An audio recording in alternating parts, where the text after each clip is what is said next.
And the catch is made by Taj Washington. Touchdown, USC. Blocked by Embiid. Timmy, yes!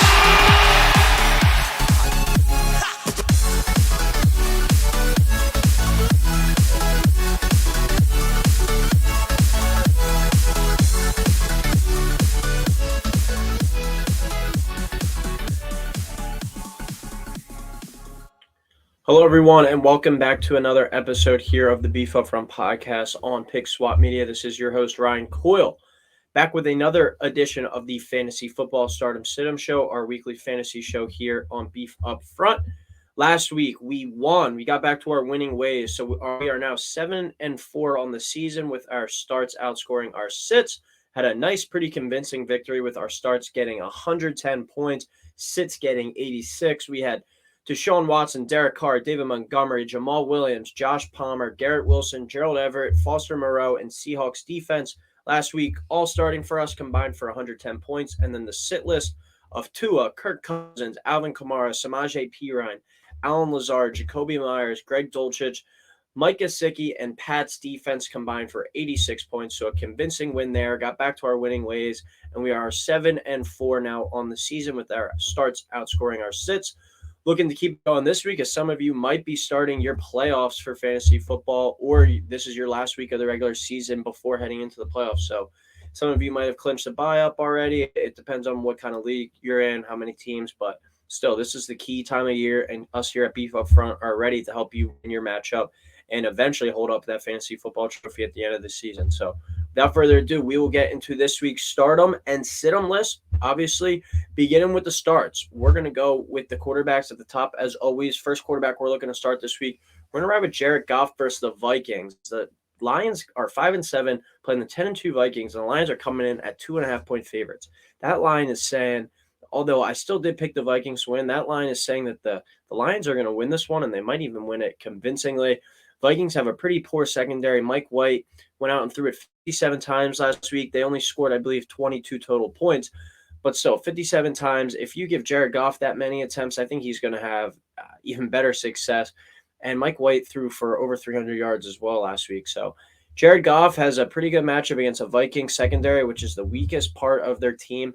I know that a lot of their success this year has came from running the ball, but Amon-Ra St. Brown has been cooking again recently. DeAndre Swift is looking healthier and being more of a facet in the passing game. I think Jared Goff goes out there and has a big game in this one.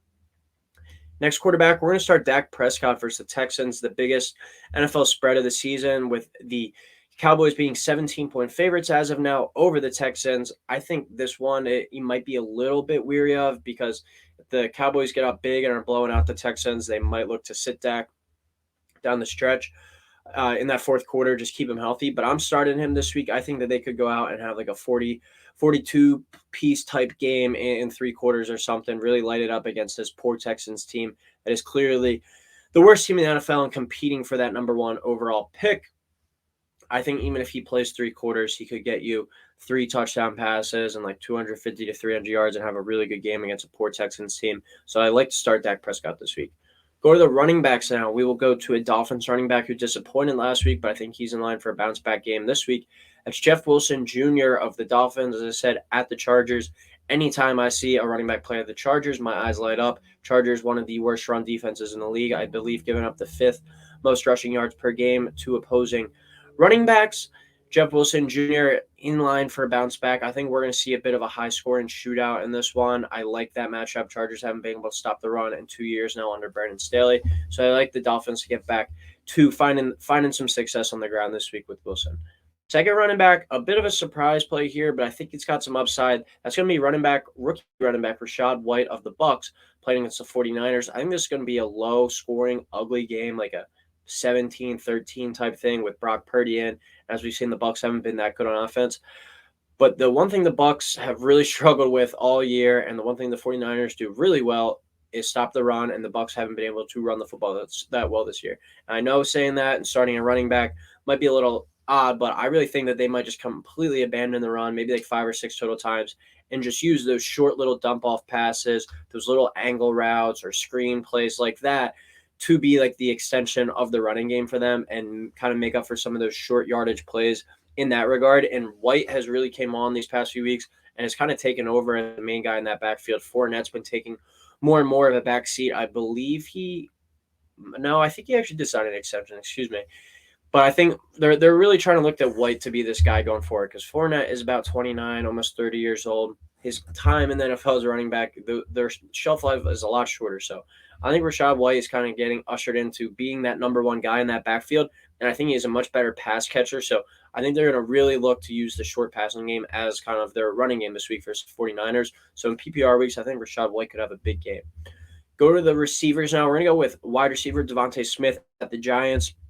Had a nice week last week, going over 100 yards and a touchdown. I think continues that this week. I think the defense is going to be so focused in on stopping A.J. Brown. I think Devontae Smith is in line for a big game this week. This isn't a very talented Giants secondary, and I just don't think the Giants are that talented across the board. I think Devontae Smith, A.J. Brown, I think all these Eagles players are going to be able to feast this week. But I like Devontae Smith to have another 100-yard performance with potentially a touchdown or two as well in there. Second receiver, we're going to start Christian Kirk at the Titans. As I just mentioned, with Devontae Smith having a big game last week, and then A.J. Brown had a huge game as well. Those two combined for over 100 yards and 3 total touchdowns. Christian Kirk has been the number one receiver this year for the Jags. He gets to play that same Titans secondary that had a rough go at it with the Philadelphia Eagles wide receivers last week. Trevor Lawrence, I believe, is questionable right now. I think he's going to suit up. It doesn't sound like too serious of an injury. So I think, like Christian Kirk, to have some success this week. Go to the tight ends now. We're going to stick with my guy. He's been one of our starts for most of the year. And as I mentioned with Jeff Wilson and the playing against the Chargers, I like Gerald Everett this week playing against the Dolphins in that same matchup on Sunday Night Football. I think it's going to be a back-and-forth kind of high-scoring affair in that one. I think I predicted it around like 30 to 27-ish. And Gerald Everett has been a real good, consistent target this year for Justin Herbert. I like him to have a good game in this one. Tight end, dart throw time here. He was on fantasypros.com, their 21st ranked tight end this week. That is Houston Texans tight end Jordan Akins playing against the Cowboys this week. As I said, I think that the Cowboys are going to take control of this one early and often and really dismantle the Texans here. And I think the Texans will then be forced to be thrown from behind. Jordan Akins is a guy who I think might be able to sneak his way into the end zone this weekend. And if you've been following the show throughout the year, you know how bad the tight ends have been this season in fantasy football. All you really need is a touchdown, and that's kind of a pretty solid week if you don't have a guy like Travis Kelce. So Jordan Akins at the Cowboys is our dart throw tight end of the week. I think he's going to have a lot of volume coming this way. And then defense, we are going to start the Ravens at the Steelers. Kenny Pickett gets introduced to the Ravens-Steelers rivalry for the first time. I'm expecting this one to be a low-scoring kind of bloodbath game, like a 17-13-ish Ravens win. So I really like the under in this game, so I think there's going to be some good defensive play that's going to be evident of our sit list as well. So I really like the Ravens defense this week as a start. So to run back through the start real quick, Jared Goff and Dak at quarterback, Jeff Wilson and Rachaad White at running back, Devontae Smith and Christian Kirk at receiver, Gerald Everett and Jordan Akins at tight end, and then Ravens defense at the Steelers. All right, we go to the sit list now. First quarterback, we're going to sit Deshaun Watson, new quarterback for the Browns at Cincy. Bengals have really turned the corner over the past month, have been, playing some really good football. And Deshaun Watson looked really rusty in the preseason. He looked really rusty last week in his first start. I think that rust continues in this one. If the Browns are going to be able to win this game, I think they do it on the ground, really kind of make it a lower scoring game, as I don't think they have the pieces to go in a shootout blow for blow with Joe Mixon coming back now, Jamar Chase back in the fold. So I think Deshaun Watson is going to continue to shake off that rust this week and have kind of a rough fantasy game. Next quarterback, Geno Smith. He's been a guy I started in my one league pretty much all year. I sat him this week for a guy on the start list in Dak. He's playing a Panthers team that is a better defense than given credit for. The Panthers are still kind of right there in the thick of it, competing for the NFC South. This is a team that still has something to play for. They have some good defensive talent. I think this could be another ugly, low-scoring game, like I've said a lot on the show today. But Geno Smith versus the Panthers, I'm going to sit Geno this week. I think he might be in for a bit of a dud in this one. Running backs, Devin Singletary versus the Jets going to be the first one. Give the credit to the Bills, 3 straight games with over 100 rushing yards, but James Cook has really started getting introduced more to the running game and has been in the rotation a lot more for the Bills. He plays a Jets defense that are allowing about 110 rushing yards per game, but so this is a really nice Jets defense.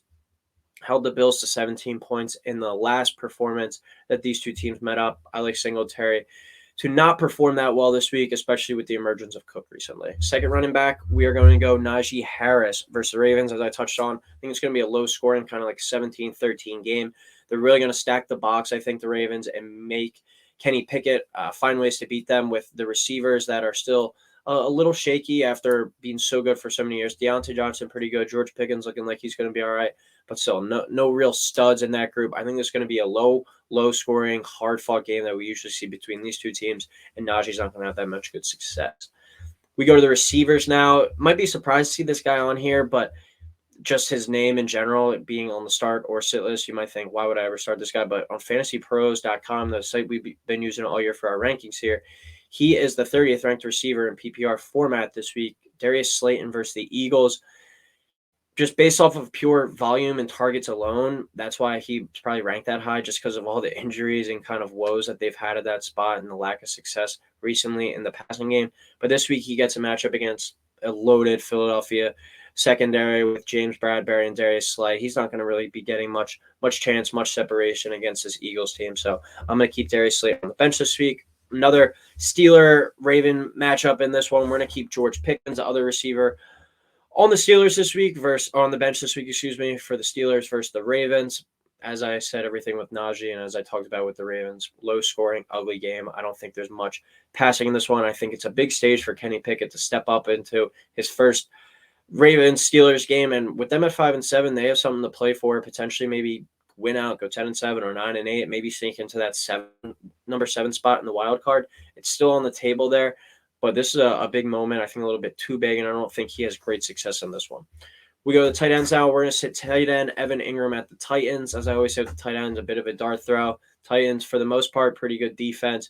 I know they struggled last week against the Eagles, but that was mainly due to the wide receivers doing a lot of damage. I know Dallas Goedert's out right now for the Eagles, so that might have played a bit of a role in it, but I think that the Eagles' success last week is really going to emphasize the Jaguars really focusing on the cornerbacks and throwing the ball to the outside on this one. And I think Evan Ingram's targets don't really come his way that much this week.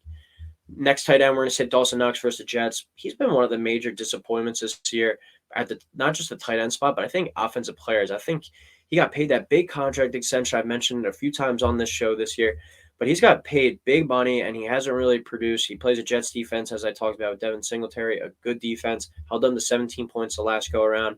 I know the Bills have been clicking, playing a little bit better recently, but Dawson Knox, I believe, had 0 points last week as well. So just been a complete disappointment at tight end.